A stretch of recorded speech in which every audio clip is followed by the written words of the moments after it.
Britain ने पिछले साल ताइवान को पनडुब्बी के पुर्जों और प्रौद्योगिकी के निर्यात में तेजी वृद्धि की मंजूरी दी थी, क्योंकि यह अपने नौसैनिक बदलों की उन्नति करता था। यह एक ऐसा कदम है जो चीन के साथ ब्रिटिश संबंधों को प्रभावित कर सकता है।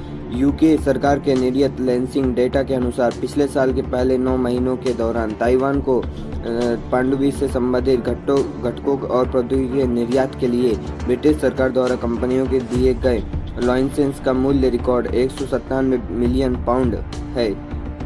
यह पिछले वर्ष की तुलना में अधिक है। डेटा का एक रॉयटर्स विश्लेषण से प्राप्त होता है। डेटा सार्वजनिक रूप से सुलभ और लेकिन ताइवान से संबंधित न्यूनतम आंकड़े पहले रिपोर्ट नहीं किए गए।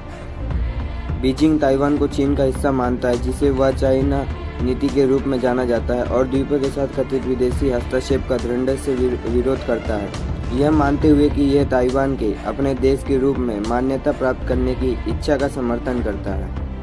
रॉयटर्स द्वारा आंकड़े पेश किए जाने पर चीन के विदेश मंत्रालय एक बयान में कहा, अगर यह सच है तो यह एक चीन सिद्धांत का गंभीर उल्लंघन है।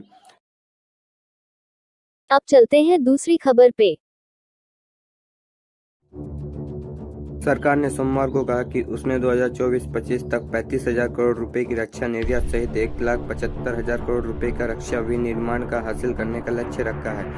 रक्षा राज्य मंत्री अक्षय भट्ट ने राज्यसभा में एक सवाल जवाब देते हुए कहा कि 2021-2022 में निजी कंपनियों और राज्य द्वारा संचालित रक्षा निर्माता द्वारा किया गया उत्पादन का मूल्य 86,078 करोड़ रुपया था, जबकि 2020-21 में राशि 88,631 करोड़ रुपए थी और 2019 में 73,772 करोड़ रुपए थी।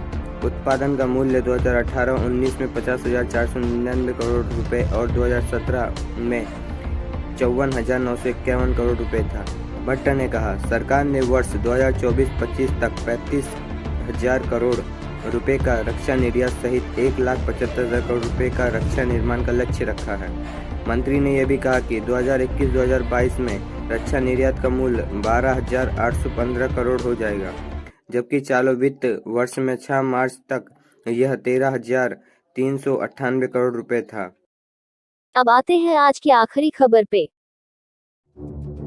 राष्ट्रपति जो बिडेन के 88 बिलियन के शांतिकाल के राष्ट्रीय रक्षा बजट के अनुरोध में सैनिकों के लिए 5.2% वेतन वृद्धि और इतिहास में सबसे बड़ा अनुसंधान और विकास बजट है, क्योंकि यूक्रेन में रूसी आक्रमण युद्ध सामग्री पर अधिक सैन्य खर्चा की मांग करती है।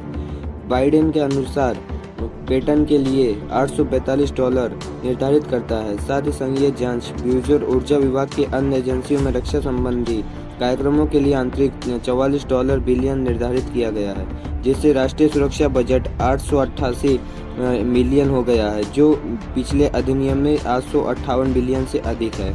वर्ष यूक्रेन पर रूस के आक्रमण और उभरते चीन के बीच कांग्रेस ने सख्त दिया है कि वह महीने भर की बजट प्रक्रिया के दौरान बिडेन के अनुरोध पर रक्षा खर्च में वृद्धि करेगा कि यह अनुरोध शुरू हो गया है। सीनेट के साक्षात्कार सेवा समिति के अध्यक्ष अमेरिका सीनेट जैक रीड ने गुरुवार को बजट के आंकड़ों का अनावरण करते हुए कहा, यह टॉप लाइन अनुरोध के उपयोगी शुरुआती बिंदु के रूप में कार्य करता है, को खरीदने करने वाला पहला बजट होगा।